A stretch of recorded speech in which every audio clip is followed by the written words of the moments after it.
real psychological safety happens when the meeting's over and you get to see how the leader behaves toward you and how the environment changes around you. And when those things don't align, that's when the emperor has no clothes. That's when things kind of fall apart and you're like, okay, I wasn't really safe.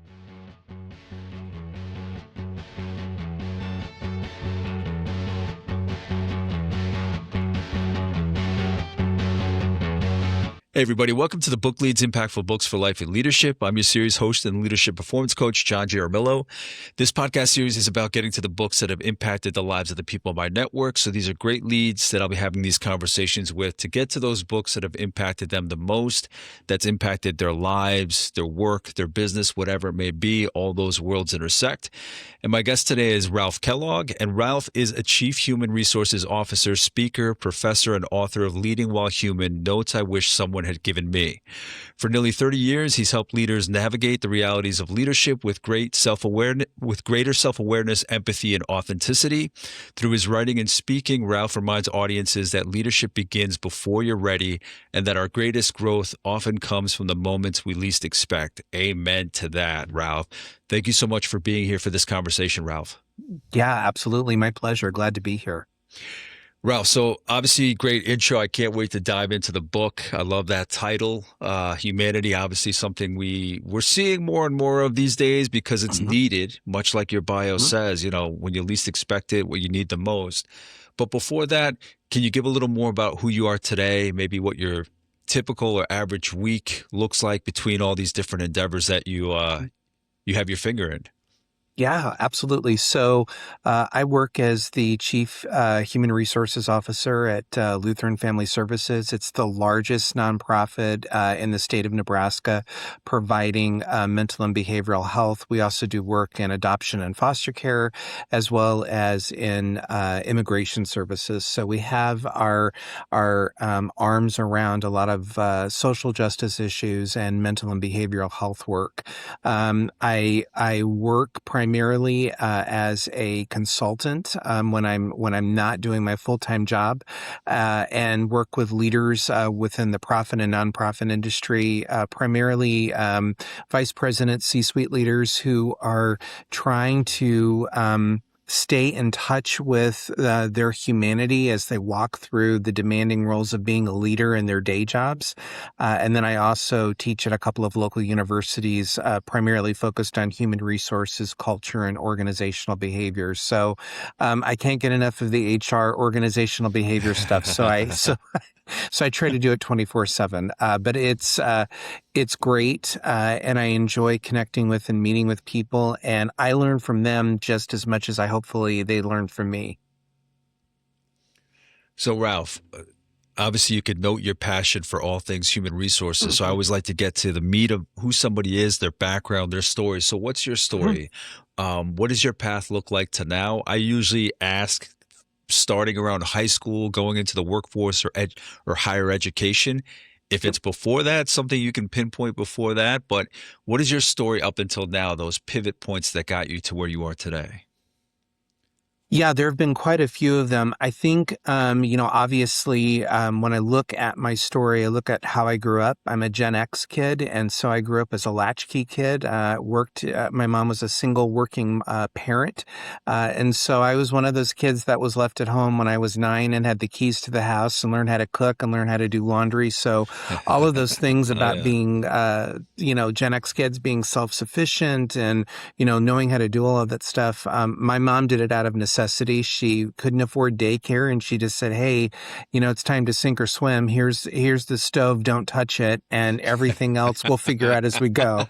So I just laugh because as a Gen X kid, I mean, that was the rule. It was like if my parents were leaving for work, they're like, don't open the door for anybody. Don't even show your face. Don't even in the windows, nothing. And don't touch the stove. I'll see you in a couple hours. Don't touch the stove. That's right. That's right. Yeah. And figure it out as you go. And somehow I managed to navigate through life. And I think that gave me a real sense of self-sufficiency, of figuring things out as I went.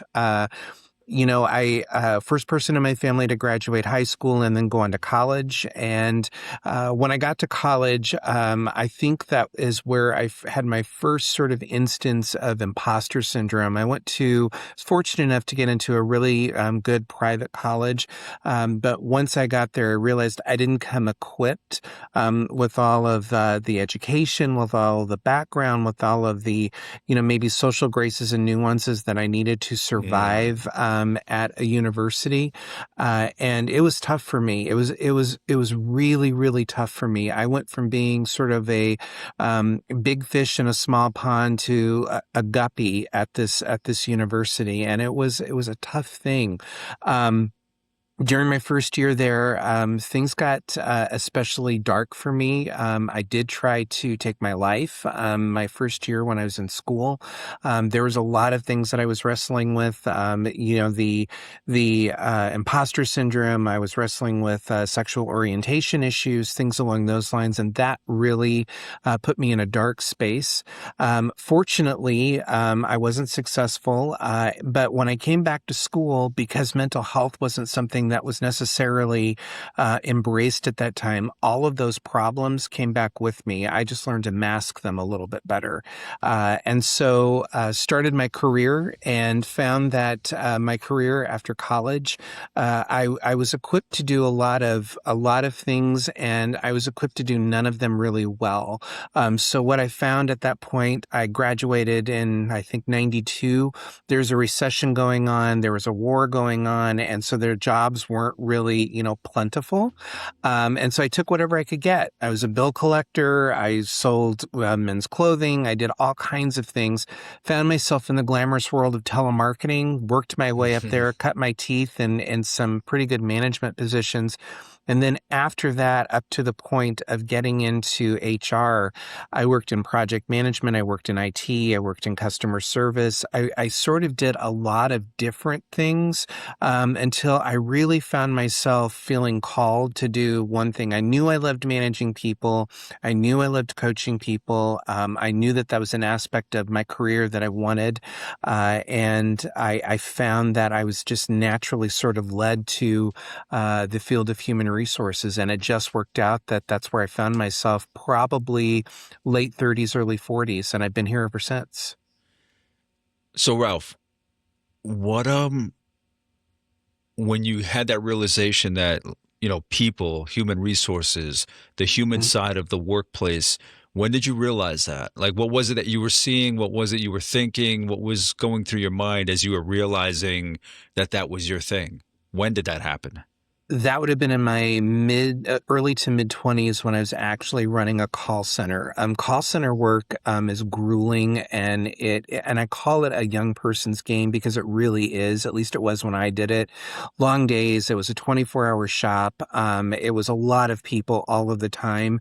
But what I really loved and felt energized by was coaching, mentoring, helping supervisors, helping other managers. And as I went up the ladder and progressed in my career, that's what I really gravitated toward. The business side was the business side.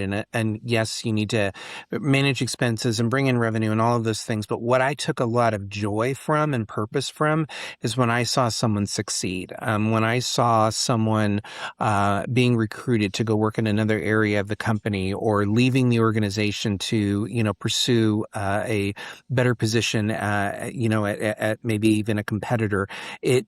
Yes, there's that push and pull of, I don't want to see someone leave, but they were thriving and they wanted an opportunity. And when they would say, hey, I wouldn't have this if you hadn't believed in me, if you maybe hadn't mentored me or coached me, that's what motivated me. That's what I really found myself drawn to. And I tried to get away from it, because when you're managing and leading people, if you're not careful, you can burn yourself out as a leader if you give and give and give and don't take time to step back.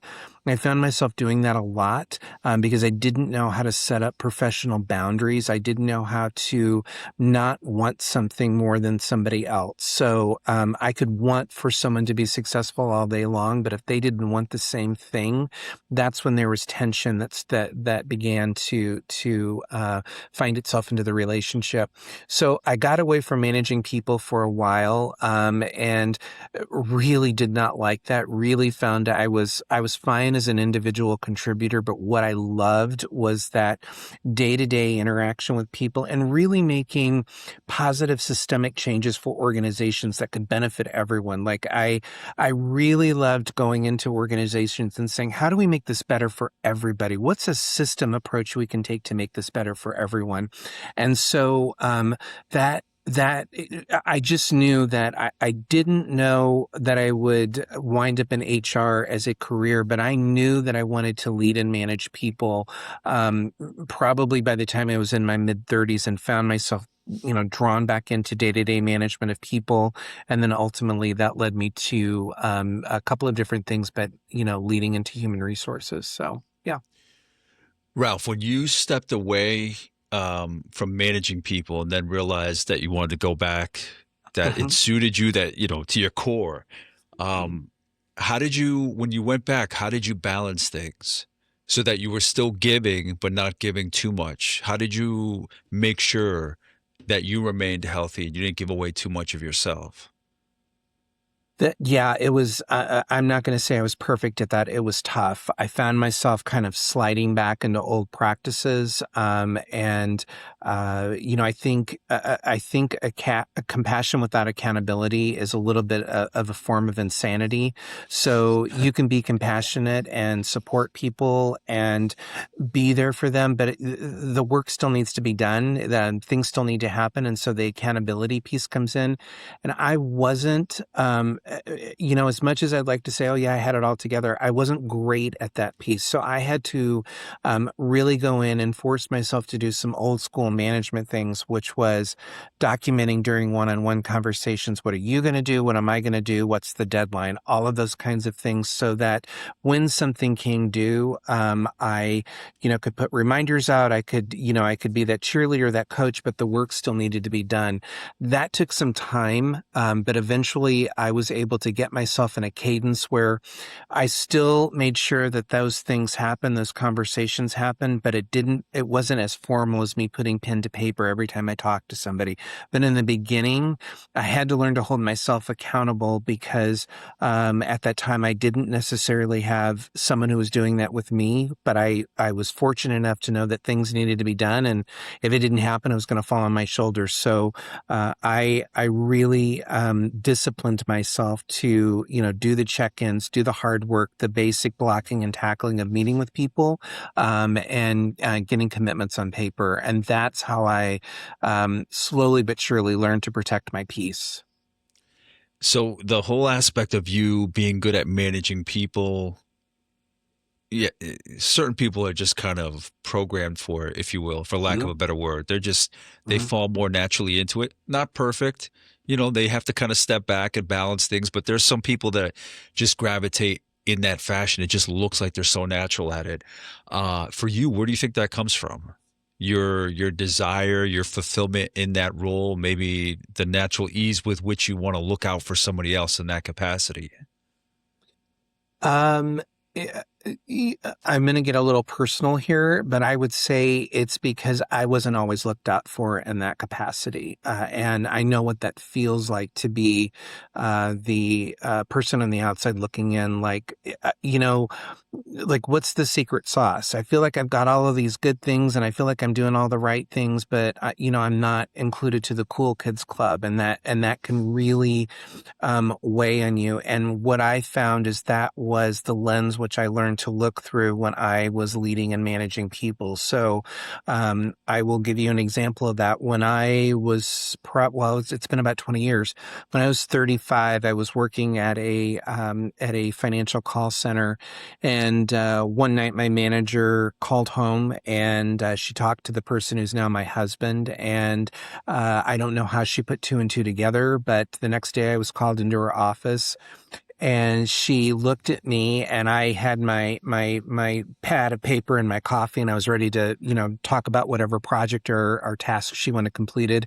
And she said, "I want you to unburden yourself." And I said, "I'm not sure what you mean." And she repeated this a couple of times.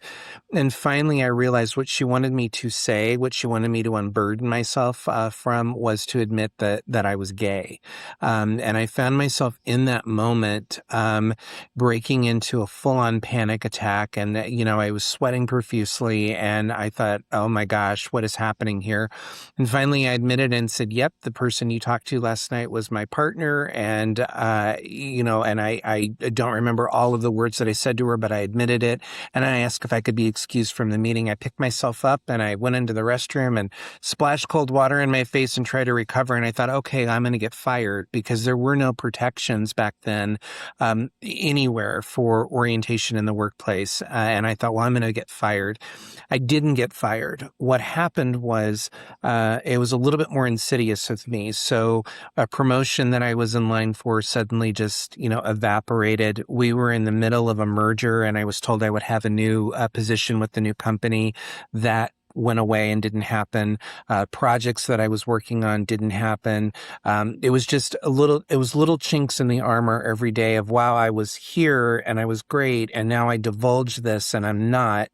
And I've talked to people about this over the course of my life, and they're like, well, maybe it was just a great coincidence. And I think, well, maybe it was, but divulging something like that and putting yourself out there, and then all of a sudden having the dominoes fall after this particular instance, it didn't feel like a coincidence for me, or to me. It felt like this is happening because I trusted and divulged information to you because I felt like I didn't have a choice. And that instance really shaped how I look at things, because you don't know what people are going through. You don't know what people bring into the workplace every day. You don't know what they're carrying on their shoulders. You only know what they let you see. And I had gone years camouflaging and coding and code switching and all of these things so people would just see me and not see this other piece, because I didn't want to draw attention to it. And through that experience, I think it made me more compassionate. It definitely made me realize that you get to see a small piece of someone when they're in the workspace, and they're worthy of respect, and they're worthy of kindness, and they're worthy of compassion.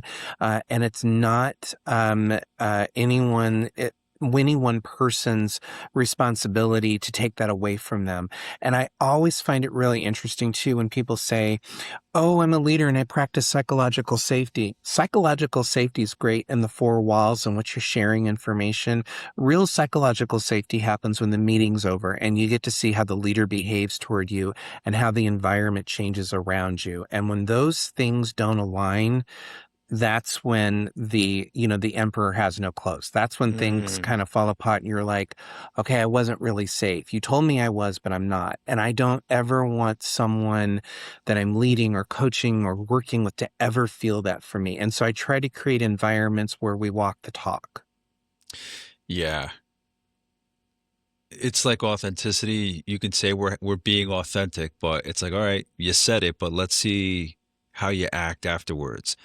People, when Exactly. people talk about having conversations, we're having the hard conversations. Okay, but let's see what happens afterwards. Bringing it up, calling it out in the moment doesn't mean anything. It's like, let's see how things play out. Let's see how you look at me. Let's see maybe how your body language changes after we divulge certain things. In following up in that instance where she called you into the office, Mm-hmm. did you guys talk after that? We Did would you kind of talk. close out that conversation or no?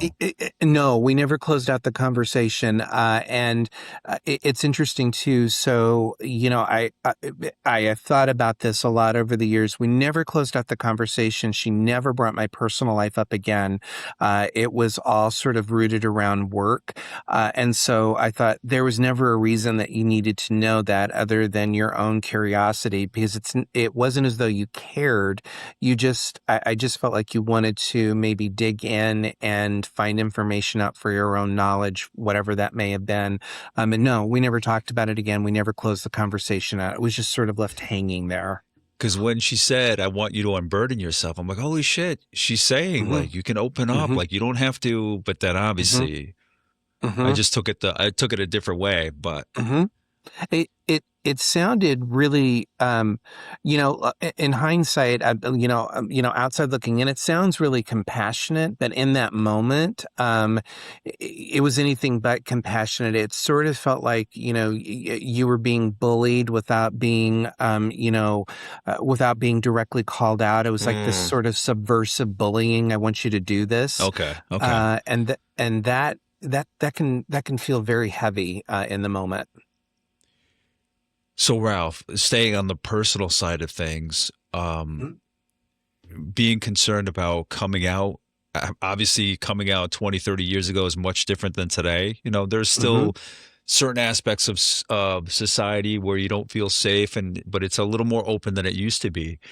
The Mm-hmm. experience you had when you were a freshman in college, when you tried to end things, Mm-hmm. I'm curious, the same way that the your sexual orientation and what you learned in that experience with that boss, what did the Mm-hmm. experience of that you had in college that first year coming out the other end? Obviously, we're glad to have you here. Mm-hmm. What did you learn from that? How did you change after that moment? And I know you said when you left, you came back and those thoughts followed you, but what do you take away from that experience? Yeah, so when I came back, back then, when you attempted to take your life, attempted suicide, which is what I did. There was a mental health facility in the town that I was going to school in, and you went to a mental health facility for 3 days, 3 weeks, or 3 months, and they didn't tell you upon entering how long you would be there. So you sort of learned to, if you didn't want to be there for 3 months, you sort of got with the program quickly so that you could go back to whatever life it is that you were living. And I thought, I don't need to be here. I thought, I know that whatever's going on with me, I need to get fixed. I need to talk to somebody, but I'm not in a mindset where I want to take my life. There was something in my head that just said, this is not what I want. I don't feel like I want to take my life anymore. So I go Yeah. back to school, and I there were counseling services obviously available at school, and I couldn't be honest, truly about what I was struggling with. I couldn't be honest about orientation. I couldn't be honest about imposter syndrome. I didn't have a word for it. I didn't have any of those things. So what I chalked it up to was, I just think I'm homesick and I'll get used to school and things will be better. And I forced myself in that moment to say, I can't go home. I won't allow myself to go home because that will be viewed or looked at as a failure. I'm the Mm, first person to do this, so I'm going to stick this out. And I just figured out a way in that environment to survive, and it got better. I don't want to paint the picture that it was gloom and doom every day that I was there. No, it got better. But what I took from that experience and took from the way that I integrated myself back into school, was that there was really no one, at least in that moment, that was there to save me. I had to save myself, whatever that looked like in that moment. And so I did do the therapy. I did talk some things out that helped me. I started journaling, and I've kept that up throughout my entire life, and that became sort of the basis of the book. And I started really doing a lot of self-reflection. What can I do to control what's going on around me, instead of having things feel like they're controlling me? Yeah, I didn't have names or phrases or anything for it at that time, but that's what I did to kind of get through it. But back then, there was no one sort of taking you by the hand saying, you can be open, you can be honest with me, and we'll get through this. yeah. It was a Catholic university, and I was just scared. I was a Yeah, kid. I was absolutely. scared, I mean, so I. even aside from the orientation thing, Hmm. even aside from the imposter syndrome thing, there's the fear that any freshman has Hmm. of a big new world, right? And then you stack on what you were going through, the imposter syndrome, the concerns about Yep. your orientation, the time that society was in is much, Hmm. much different than now. I can only Hmm. imagine. Hmm. Yeah. And so you carry you carry that isolation feeling, that sense of I don't belong, I don't fit. And I've tried to carry that with me through the way that I lead. Because while my experience is not everyone's experience and people have had far worse experiences than mine, no doubt, I just try to remember, I know I may not understand exactly what you are going through, but I do know what it feels like to be on the other side of the wall and not feel like there's any hope, any support, or any way of breaking through. So was it the therapy that helped the most? Because you just spoke a minute ago about Hmm. understanding, or in your journaling practice, Hmm. writing about or processing, Hmm. understanding what you can control and what you can't. When did you get Hmm. to that point of understanding, okay, what I can focus on and then what's out of my control? Was it during college and therapy, or whatever program may have been for the mental health, or was it something Hmm. further along? Where did that come Uh, from? It is so originally when I connected with my therapist in college, it was at least talking through, hey, what was the motivation? Of course, I couldn't tell her. I just said, it's pressure at school and things along those lines. And it was talking through all of those things. And it was really sort of bringing to the forefront. I said, I don't belong here. I'm not as smart as everybody is here.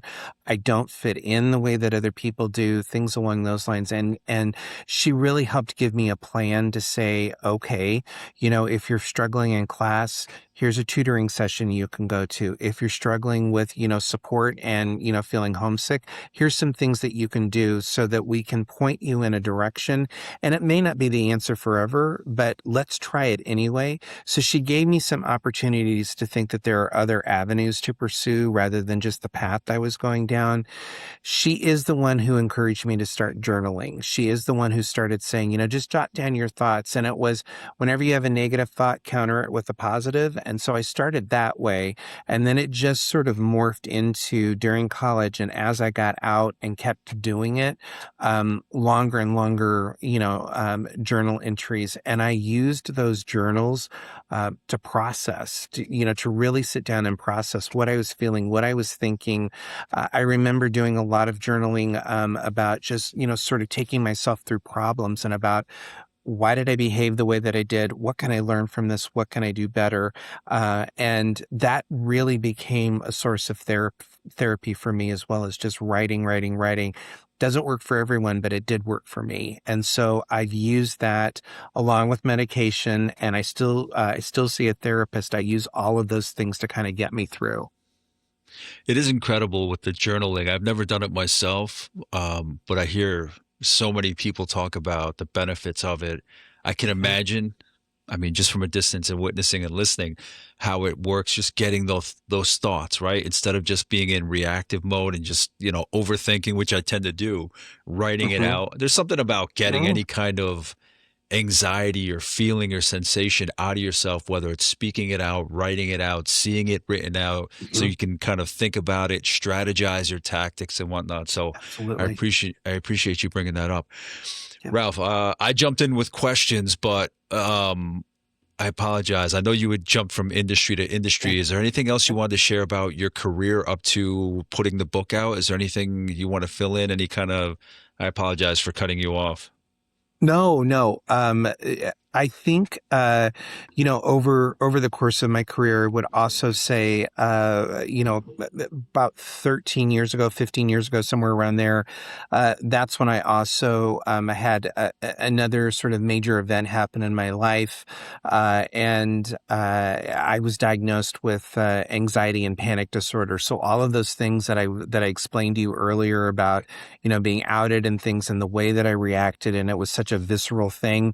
It was truly sort of a mental health disorder. And so during my career, figuring out how to compartmentalize orientation, compartmentalize, leading and doing my job. I then have the other piece of learning how to compartmentalize and learn how to lead with a mental health disorder. Because honestly, some of the things that I've run into in my career, it's almost as though, and I don't say this lightly, but it's almost as though in some cases I wish I would have been able to say, hey, I have a disease rather than admit to someone that I struggle with mental health. I think sometimes people take the physical ailments much better than they do someone struggling with mental Mm, health yeah. issues.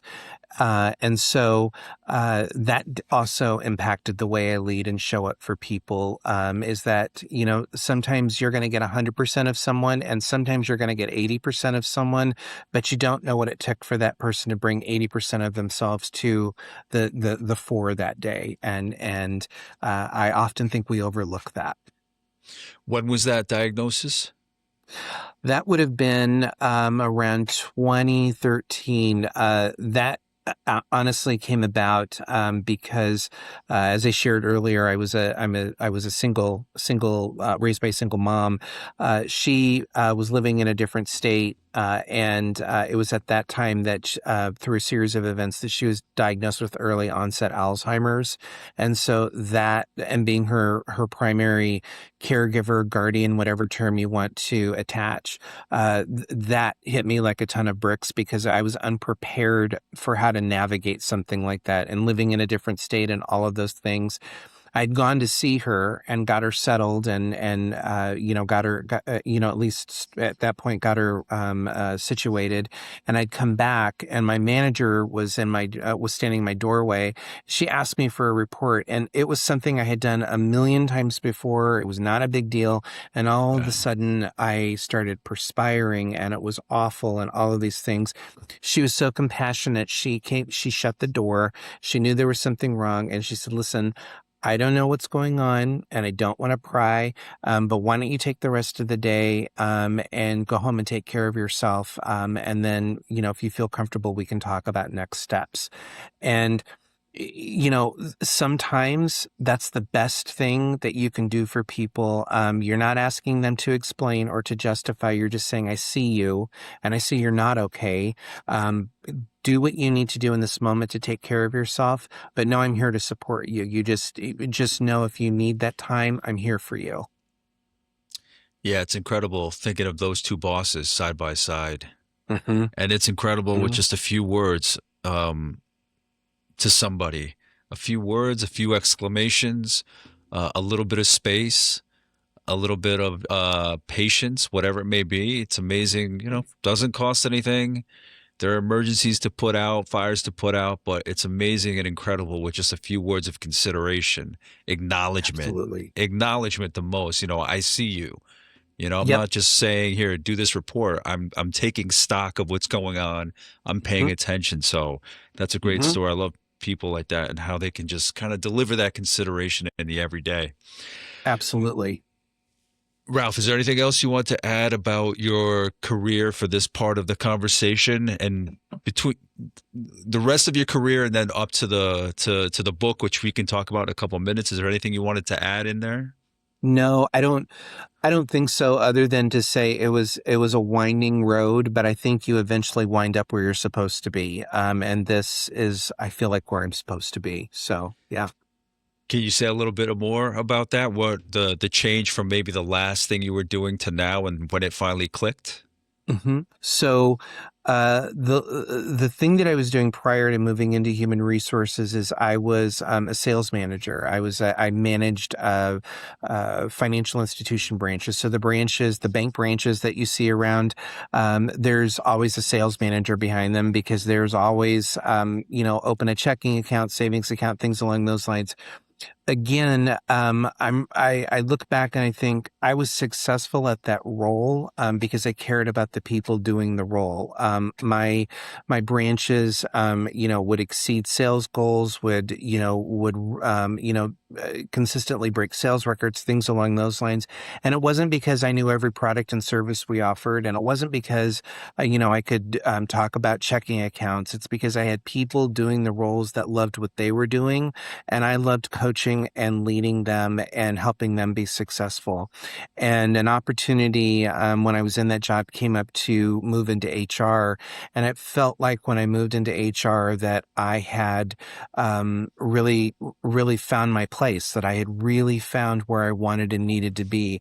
And I can't tell you that it was because of title or anything along those lines. It was something I felt in my gut that this is where you belong. And I've been here ever since. And I think a lot of times, people will chase dollar signs, or they'll chase titles, or they'll chase things, that are external, but you have to be centered on what you want to do and know that what you are doing brings purpose and meaning to your life. And I think once you find that, everything else falls into place.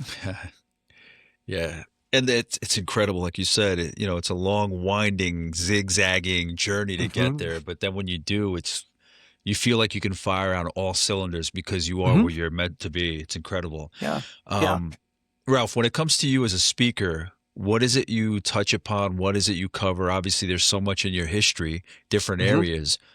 What do you share with your audiences when you are speaking?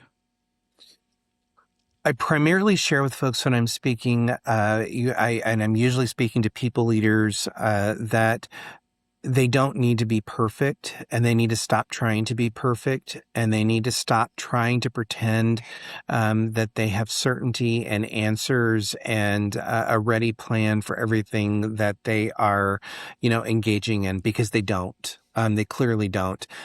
People learn to lead with no training. No school will train you for it. No book will train you for it.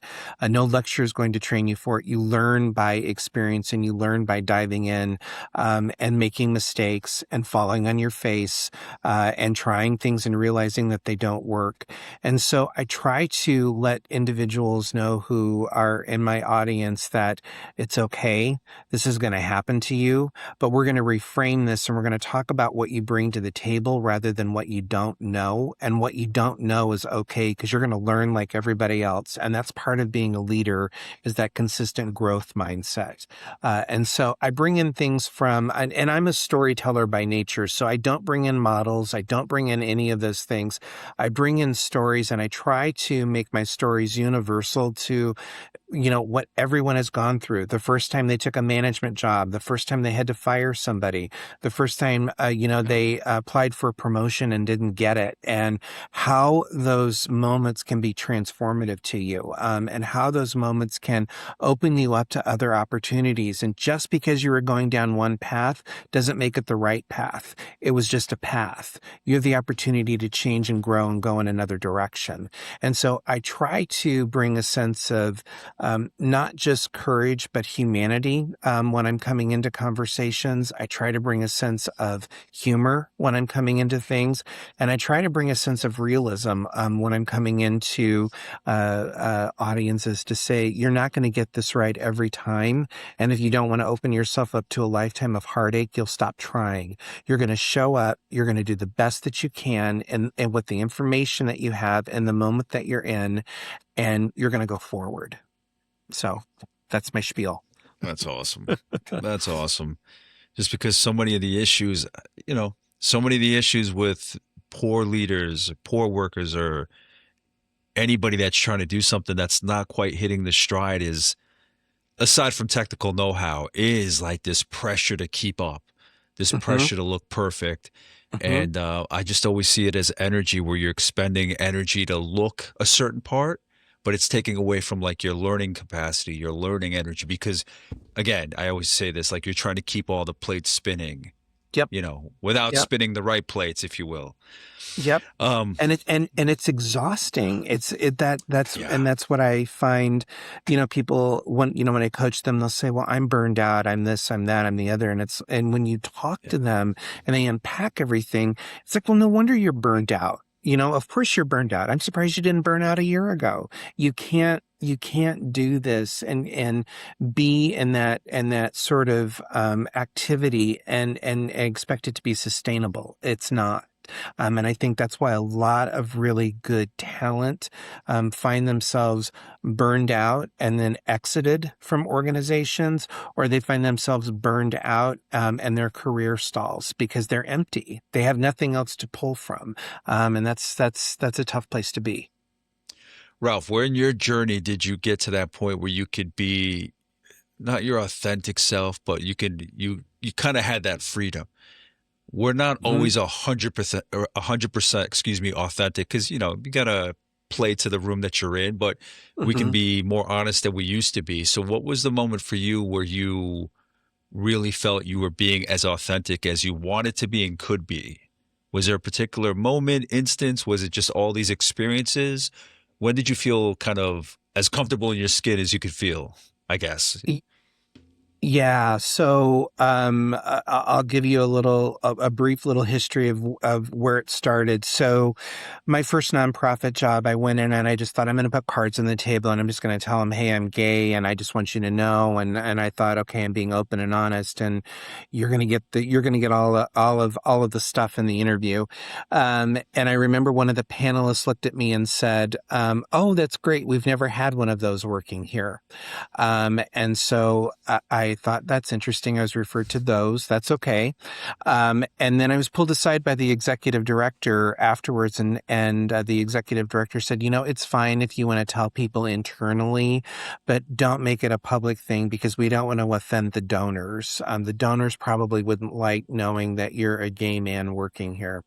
So I was Wow. working in a place that was supposed to provide visibility for underserved people, yet I was made to feel invisible, and made to not feel who I was. So I did that. I went to work back. I left nonprofit, went back into banking. I had been in the banking environment before, and I knew that was very conservative. And so I kept it to myself.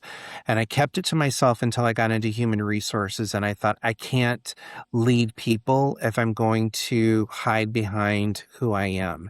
And so I told my boss, I said, "Hey, listen, you need to know, I know the rules of the game. I know how to conform to the environment, but you need to know that this is who I am." It wasn't an issue. And it didn't feel like an issue to me sharing that with her. But I will tell you one story. So, my first or second year when I was in HR, I won a service award. So it was like an award for, operational manager. So I won a service award, and they always provided a trip with this award. So you got to go someplace really, really cool. And this was a great trip, and your spouses were invited. And I thought, oh my gosh, I can't go on this trip because if I go on this trip, I'm literally going to out myself to the entire company, and I don't want to do that. And so I was coming up with the best lie I could think of why I couldn't go. And I was, going to work in a terminal illness or something into the conversation, just so I didn't have to go on this trip. So I go to my boss and I'm like, "Hey, I can't do this. I'm really, really sorry." And she was so cool. She looked at me and she said, "You've earned this. Bring Steve, who is my husband, bring him with you and it will be fine." And it was.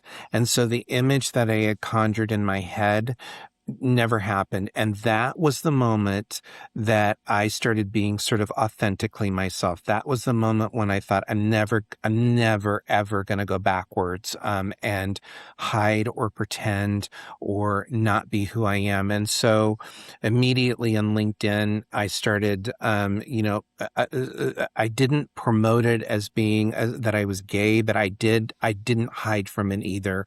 And so in that moment, in that one particular instance is when I thought, I don't have to hide anymore, and I don't have to worry about code switching, and I don't have to worry about pretending. I can be who I am, respect the environment that I'm in, but I don't have to hide. I don't have to hide, sort of my humanity of who I am outside of work. I can put pictures of my spouse on my desk now, which I never did. I can refer to him in conversation. I can say, "This is what Steve and I did over the weekend," without saying they or we.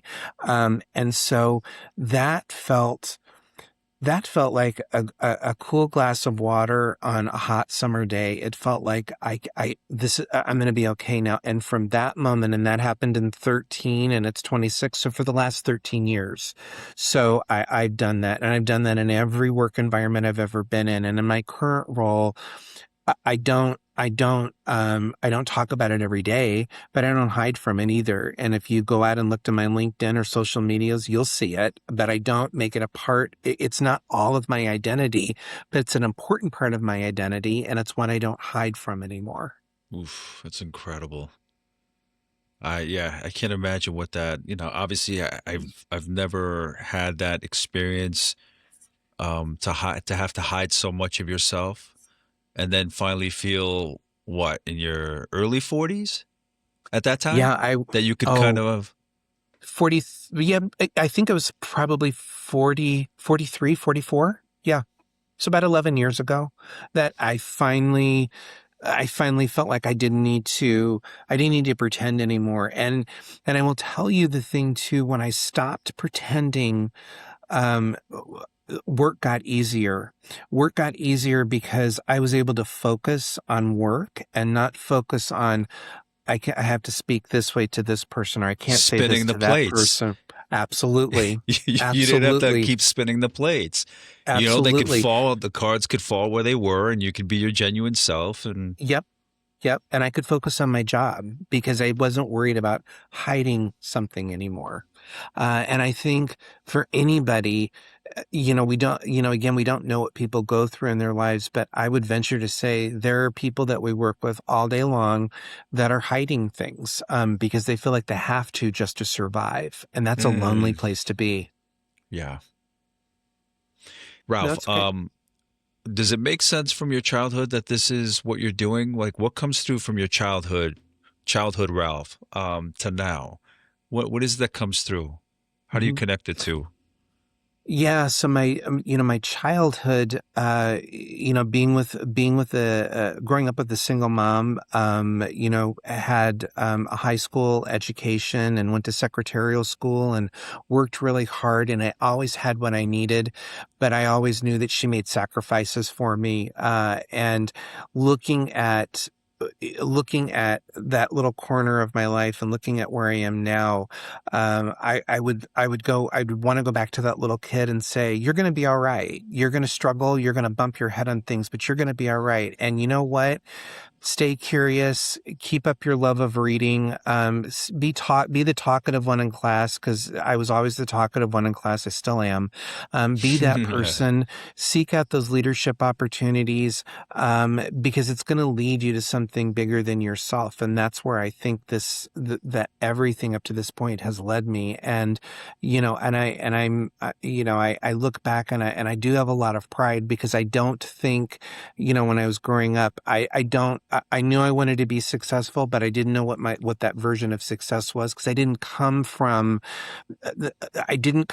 what people would necessarily consider a foundation of success. I came from working class people, and Yeah. as I said, they didn't pursue college, and so everything, from graduating high school on, I was navigating sort of on my own without people to sort of anchor onto and say, what do I do? How do I do this? How do I do that? But I will tell you, I think my mom was one of the smartest people I ever knew. And she was always telling me, pay attention to your gut, follow your gut, keep in touch with that, with what, makes you happy. And I've always tried to do that. And so I think from my childhood up to this point, it's just been a great connection. It's been a great connection of learning. It's been a great connection of curiosity, of empathy, and of staying the course. Ralph, I've heard so many powers, skills, abilities, things that you lean into, things that you're good at, things you've shared, but what do you consider your superpower? Oh, wow. No one's ever asked me that. Um, let's see.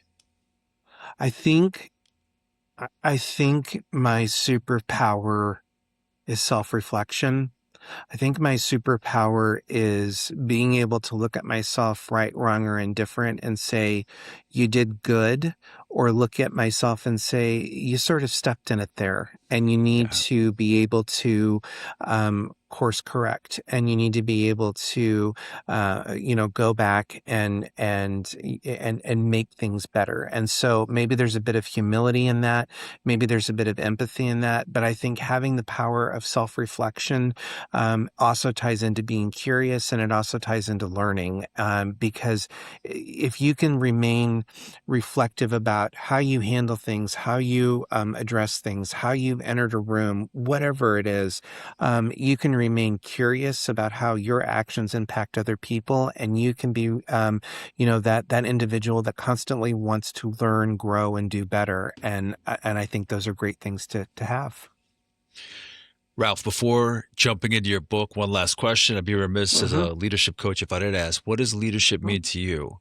So we've talked about good leaders, bad leaders. We've given all different kinds of ideas on leadership. We've talked about leadership. Every other sentence was kind of leadership. But then Hmm. posing the question right at you, how would you define leadership? What words would you put to it? I, I I think leadership can be defined, at least by me, as someone who is willing to stay humble, curious, empathetic, and to always strive to learn and understand. I know a lot of folks tie authenticity around that, or tie authentic leadership into those things. But I sometimes think if we would just stay curious about people and we were willing to learn about other people, it would combat so much misunderstanding, so much so much friction related to beliefs, and so much angst about someone not agreeing with you or not understanding where you're coming from. I also think that leadership has to do a lot with this: communicating face to face, being willing to have a eyeball to eyeball conversation with somebody, and not be so apt to sit down behind a keyboard and express your thoughts or views. I think a lot of times leadership requires the hard work of face to face conversations, where you can truly get at the root cause of an issue, rather than I'm going to tell you what I think in email and you're going to tell me what you think in email, and nothing gets decided. Yeah. So I think that goes along with learning and being curious. Uh, your curiosity, obviously, you mentioned the experiences you had in college, Hmm. your orientation, that it's kind of allowed you to kind of lean into people, learn about them, ask about them, try to understand people. Was that Hmm. curious? I mean, obviously, that would kick up your curiosity, but was Hmm. that curiosity there when you were younger, before those experiences, like in college and after? Was it there before that? I think that I don't know if it was curiosity, but I do know, my mom had some mental health issues, and dealt with a lot of pressures being a single parent. And so I would say that what I learned to do very early on was read a room. I learned very early on how to walk into a room and understand, the behaviors, the patterns, the voice tones, things along those lines. And so that made me curious in terms of making sure that, I understood the people that were around me, and that I understood if walking into a situation was safe or unsafe. And so I kept that sort of, gift, if you will, as I went along. So even today, I feel like I can walk into rooms, sort of sense the temperature of the room and how people are feeling or not feeling, and be able to lead through, things that might feel overwhelming, or, tense, or things along those lines. I'm not perfect at it, but I do use it. So I would say that curiosity's always been with me. I just use it in different ways. Do you mention your mom's mental health because it was a matter of kind of walking into the room and feeling out where she Hmm. was at any given? Okay. All right. Just wanted Hmm. to clarify Yeah. that. Yeah.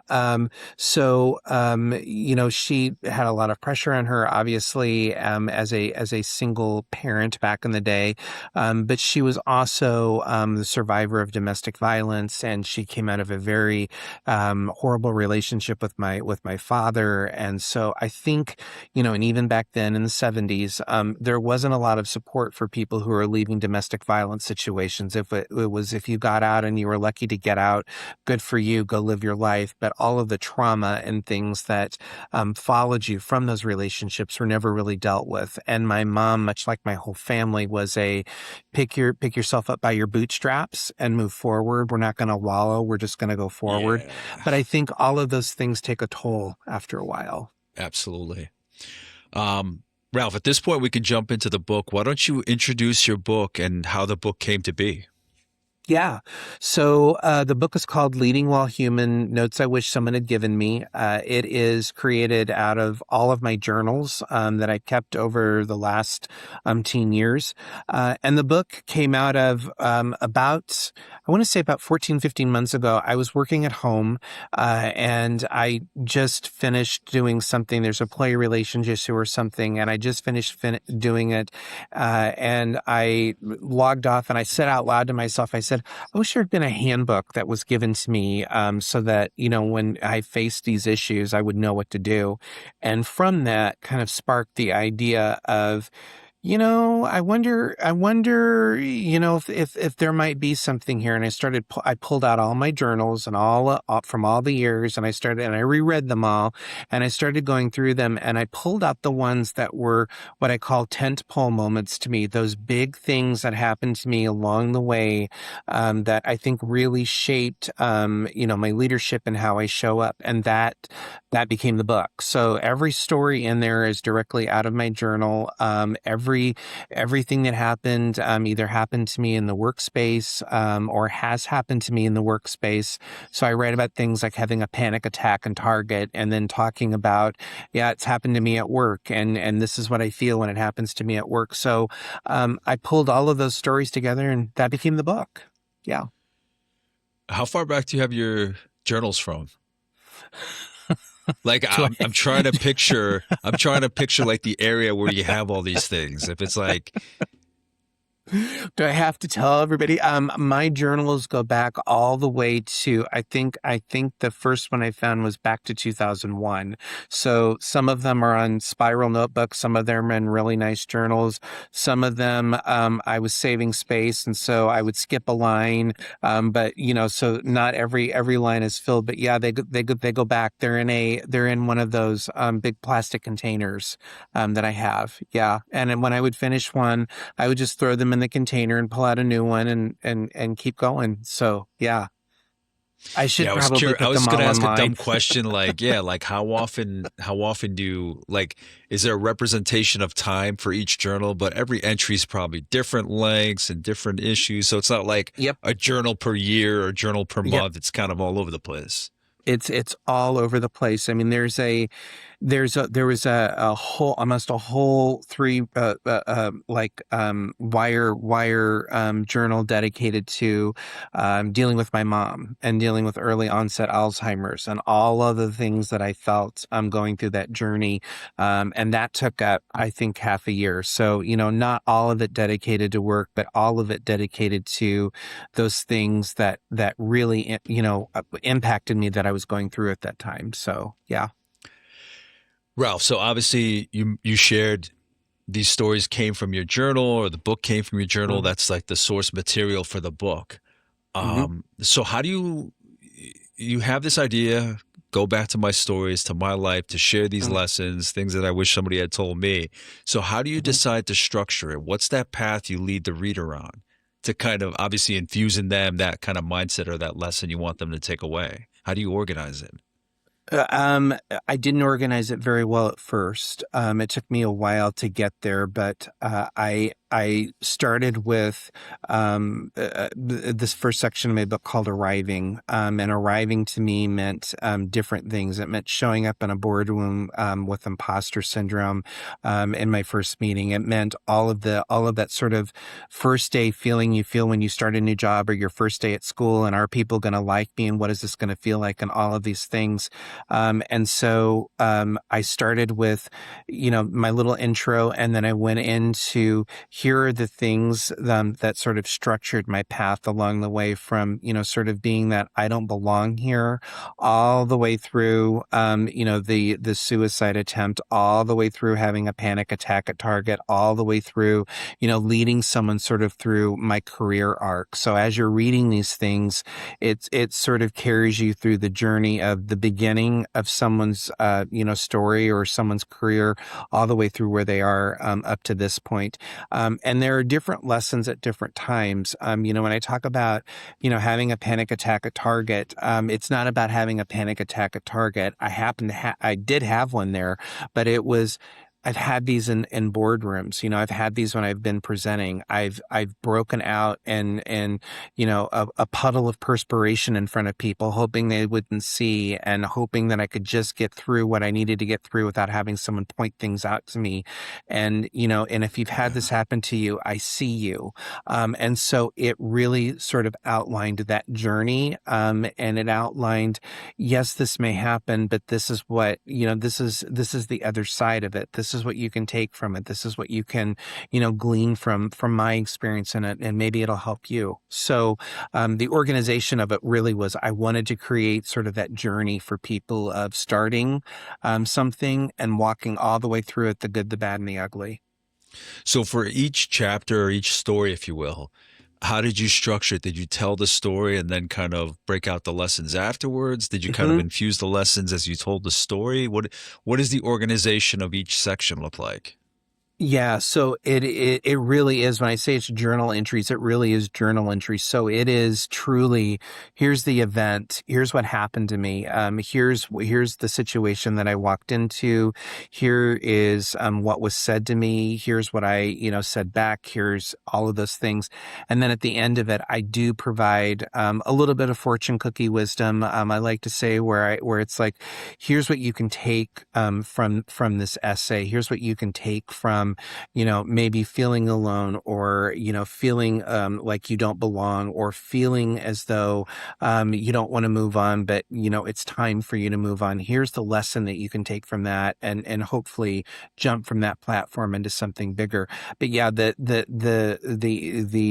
content is truly a journal entry. So it takes you through the entire story as I remember it, as I wrote it down, and then sharing it back. So the moment that really triggered you to go through this journey of writing, going through your journals, it was work related? It was Okay. a really ridiculous thing. I was dealing with an employee issue, and I thought, I wish somebody had told me that. I think I said, I wish someone had told me I would be doing this, or gave me a handbook or something so I could deal with it. And I thought, that might be a really, cool thing. I'm sure there are other people out there that might want this advice too, and so that really sort of prompted me. And I got to tell you, I had no designs necessarily say I'm going to take all of this stuff and write a book. It sort of came together organically as I went through things and thought, this would be interesting to tell. Oh, I'm not the first person who's felt this way, or I do know people who struggle with mental health and have had panic attacks. I'm going to share with them what it felt like when I did it, not only at Target, but when it happened to me at work. I'm going to share with you the first time, or the time that I had to terminate someone, and I really didn't feel bad about it. I'm going to share all of these leadership stories with you to let you know, if you've walked through any of these instances, you're not alone. And that was really my point of trying to get people to understand, you're not alone in any of this. Yeah, that's the word.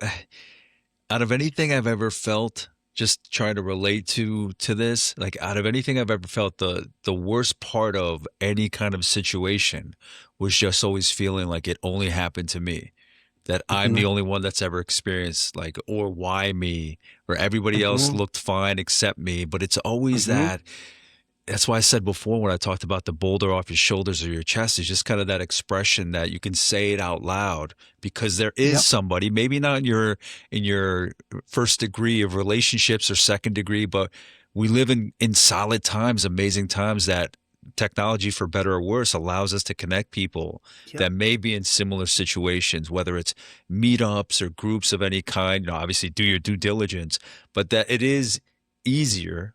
One of the silver linings of technology is communicating with people that do have the experiences that you may not run into in your everyday. So, I mean, we're lucky to, I mean, for my kids, again, silver lining that it's not just the pocket of people around them, but that they can experience different people across technology, I guess. Absolutely.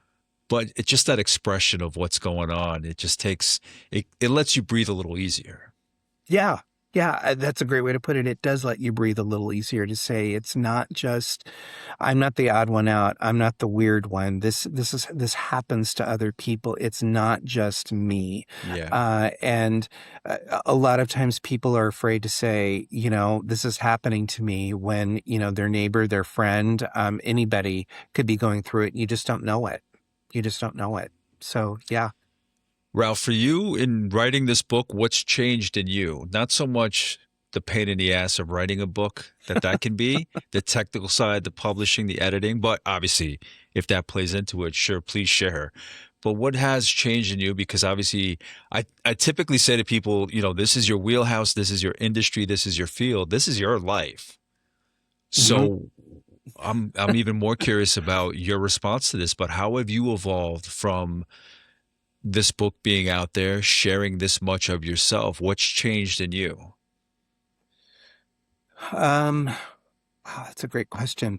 Uh, I don't know that a lot has changed in me other than there's not much left to know about me because I have put a lot of it out there. I have shared a lot of what sort of shaped me into the person that I am. I think what this has opened me up to is that there are a lot of people out there like me, that there are a lot of people out there that struggle with the same things that I do. And it's given me a deeper sense of compassion and grace with people. So when someone doesn't deliver something when I think it should be delivered, I stop and think, you know what? Maybe they're going through something you don't know anything about. So maybe practice what you preach a little bit, and take your foot off the gas, and this will be fine. It's given me also a sense of and I don't know, it feels weird, but people seem to open up to me more than they used to. Maybe they feel like there's a little bit of you put this out there, so I want to talk to you about this, and that's Yeah. okay. That's fine. So it's given me a sense of being that person to say I don't have all the answers, but I have two good ears, and I'm glad to listen to you. I'm glad to let you tell your story if you need to tell your story, and I'm glad to find help for you if you need to find help. I think it's given me more of a sense of the connection through community, and that we really are connected more than we think, and that everything that we do really is a human experience. And so for me, it's just sort of opened my heart a little bit more. I know that may sound corny, Mm, but that's no, not at really what all. it's done. It's just opened my heart a little more to No, not people. at all. When Yeah. you reached out about coming on to share the book, and I, dove into your stuff and read about the book and just the title of the book, just the humanity of it all. I love. What I was going to ask was, did you get any kind of comments about? Obviously, this is your journal; these are private things. But people in your circles, I mean, obviously, you just shared that you kind of did get that. Like, I didn't know that about you, or did you get? Mm-hmm. Were there like conversations that you had with people that you had known for years that didn't know most of this stuff? And I mean, you don't have to go into the details of the conversations, but can you speak about, yeah, just what it might have opened up for people that have known you for a while? Yeah, there were a couple of friends of mine that didn't know that I tried to take my life, and they said, And again, it's interesting. You appear, and I'm going to use air quotes in that, you appear to be successful. You appear to have Mm, everything together. You appear to have this life. I didn't know this about you. I didn't know you struggled with your mental health, that you still struggle with your mental health, all of these things. And it turned into a really interesting conversation, just like being gay. That's one part of who I am. That's not all of who I am. And if you only knew, when I'm getting ready to speak to a room full of people, the mental gymnastics I'll go through of, will they like me? Will my message hit? Will this be good? Will that be good? And really, work myself up almost into a frenzy. You don't know what it's like before I get ready to present to a room full of people, in my job. You don't know any of those things, the things that wake me up in the middle of the night of thinking, did I leave this conversation okay with somebody? Did I not leave this conversation okay with somebody? Having a panic attack in front of a room full of people and literally having perspiration drip down my face and hoping that no one sees it. yeah. Appearances are just appearances. Social media is just social media. You don't see everything that the person is or that the person goes through. And so being able to sit down and have an authentic conversation with somebody who said, I didn't know this about you, or how come you never told me, or wow, I had no idea that this was going on with you. It was eye-opening, and it also let me know how closed off I had been from people too. Even people in my own life. It was like uh, I had worked so hard to keep up PR that I forgot maybe to be authentic with the people who were the most important in my life and let them know this about me. And that's been really illuminating too. But it's created deeper relationships, deeper meaningful relationships with people because again, I'm not hiding. They didn't know. I wasn't intentionally trying to hide it from them, but now you really know. Now you know everything, that there is to know about, what goes behind some of that stuff. So Did you just say PR before? I did public relations, Yeah, I mean, hanging out that's what on that pub. that's what it Yeah. is. Like you're your own handler. Like, Hmm. how am I going to appear to these people? I believe me, I know. Like, obviously, I don't know the exact level to which you think all these things, but yeah, it's an extra step. Some people, and you never know, but some people may just be able to float into a situation and just say, we'll see what happens. And other of Hmm. us are like, but yeah, just the whole, it's incredible. Hmm. When you said PR, all of a sudden I pictured like a flak just kind of getting you ready for, like you're Yep. another area of your psyche, just kind of being the person that's like, all right, we got to get you together, like no sweating, like wiping your Yep. face. What? Yep. I'm with you, my Pull it friend. I'm with together. you. Pull it Pull it together together. because you've got a job. Exactly. You've got a job to do, and and probably much like you, similar people, you manage to pull it off. And I've had people say, "Oh, I really love what you said during, that talk or whatever it is." And I'm like, I can't remember what I said. So I'm glad it resonated with you because I was, Yeah, I yeah, was, doing all of this in my yeah. head, but I'm glad you liked it. And I always say I'm like Will Ferrell from Old School, where he's debating, and then when it's over, he's like, "What happened? I blacked out." Like that's what it is. I get in that yep, flow when it's like yep, another personality takes over, and then I come down. yep, yep. And it's so funny to me. They're like, "Oh, well, you remember you said this?" I'm like, "No, I don't, but I'm glad that it hit with you. So yeah, great, kind of thing." But that's tough to do because you're constantly sort of in that heightened state of awareness to pull something like that off and to do Survival, it. Except it survival. is, it Think is, it's about the survival. adrenaline, the chemicals that Hmm. are running through your body because you're trying to survive.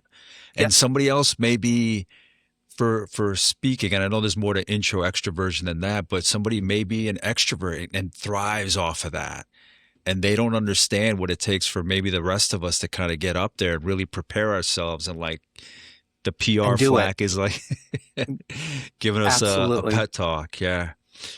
Ralph, what Absolutely. what do you think? Not to rush you, but what do you think you would want to do, if at all, for more writing?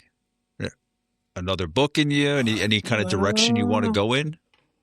I don't know. I think I'd love to do something for, and I know this is probably an overdone topic, but finding that path for midlife. I'm 55, and people are already asking me, "Hey, what are you going to do for retirement?" and things along those lines. I'm like, I'm only 55. I don't feel like I'm ready to hang the shingle up yet and go, Yeah, go sit somewhere. I'm a Gen Xer. I'm going to keep going. That's just how I'm wired.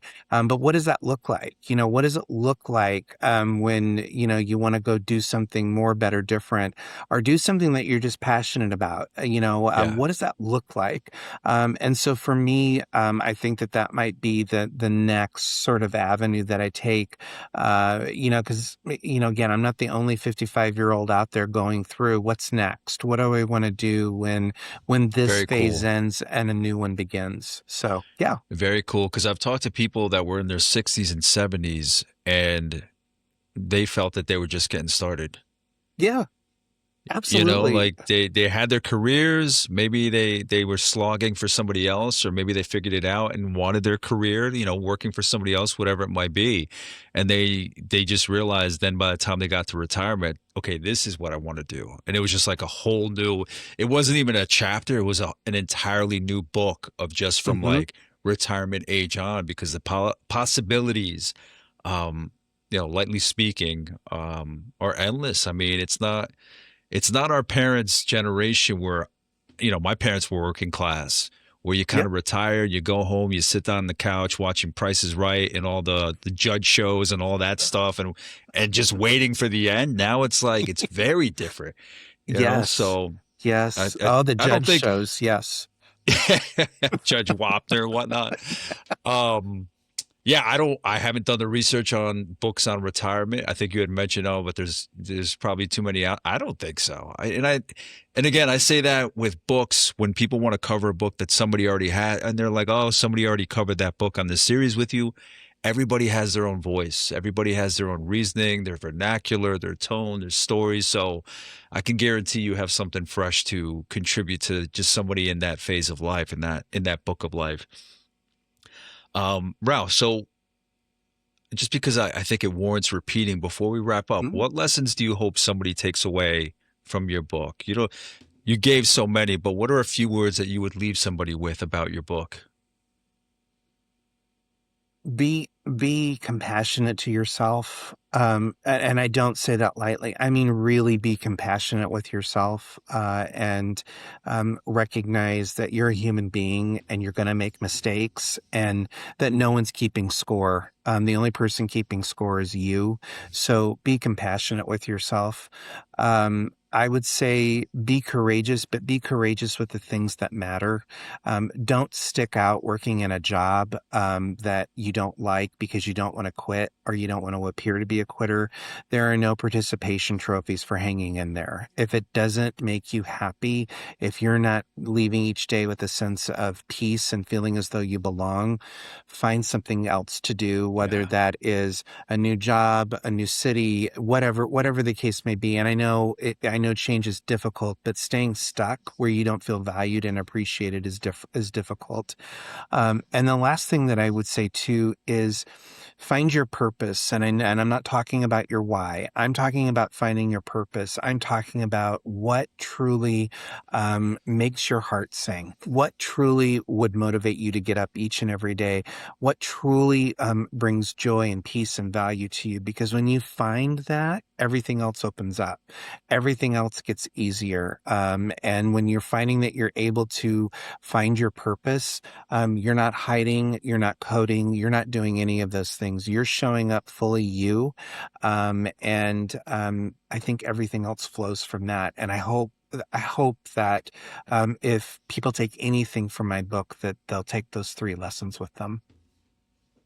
Ralph, what book stands out to you? Obviously, we're here talking about your book. What book kind of changed your thinking, or stays with you, or really stands out?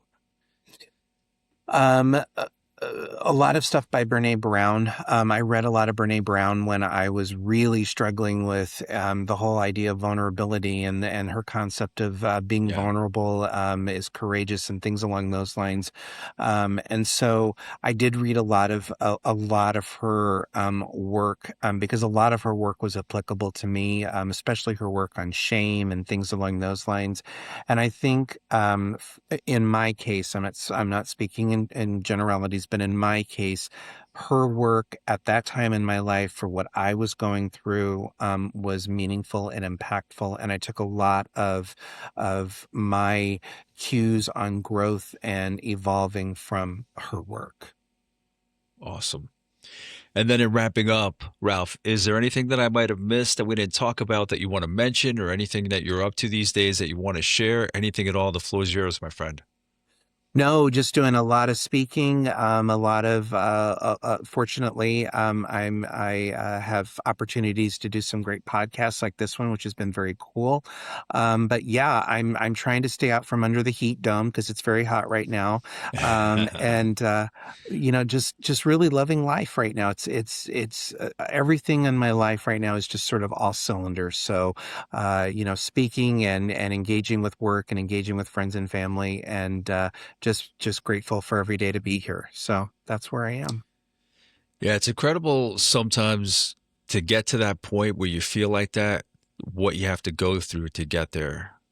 There's so many instances of people that I've spoken to, all of you changing lives with your writings, with your lessons, with your work, whatever the fields may be, really out there changing the world. And so many of the stories went through Hmm. those tribulations, those trials and challenges. It's unfortunate it doesn't have to be that way, but that's the case in most instances. But I mean, the Hmm. work that comes out of it, the heart that goes into the work is incredible. So I appreciate everything you've done, the writing that you've done, and I look forward to reading the book and then anything else you Yeah. put out in the future.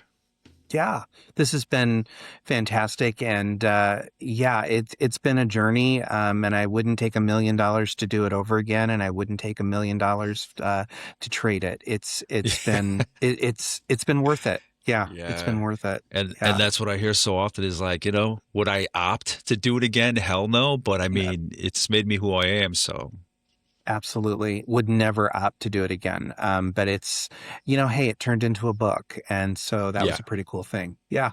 Yeah. And again, Ralph shared his book, Leading While Human, Notes I Wish Someone Had Given Me. Ralph, thank you so much for your time, my friend. Yeah. Thank you. This has been a pleasure. Great conversation. And if there's anything I might have missed, please let me know. So much to cover, limited time. I'll reach out to Ralph, see what kind of insights, guidance, wisdom, any of it I can get back. In the meantime, thank you for watching, listening, and subscribing, and I'll talk to you soon. Take care. Bye.